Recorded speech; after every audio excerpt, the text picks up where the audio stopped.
আপনাদের চলে এলাম একটা তেঁতো ডালের রেসিপি নিয়ে। আমি মটর ডাল দিয়ে তেঁতো ডাল কীভাবে বানাবো তার একটা রেসিপি। দেখো, আমি মটর ডাল দিয়ে তেঁতো ডাল বানাবো। মটর ডাল নিয়েছি, মটর ডালটা আমি একটা সিটি মেরে নিয়েছি।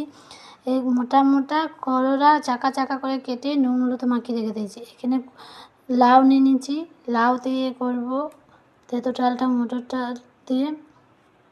এবার কড়াই চাপিয়ে দিয়েছি, তাতে তেল দিয়ে দেবো। তেলটা গরম হয়ে গেছে, কাল্লা কড়াইটা ভেজে নেবো।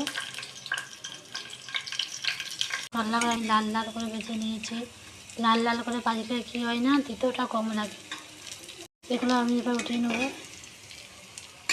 আমি কাল্লা করে উঠিয়ে নিয়েছি। এবার এই তেলের দেখো, এই তেলের মধ্যে একটা শুকনো লঙ্কা, তেজপাতা, রাঁধুনি, পাঁচফোড়ন দিয়ে দেবো।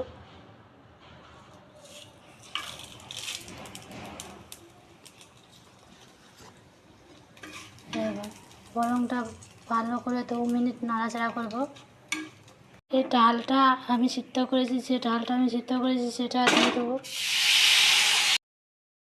একটু জল দিয়ে দিলাম,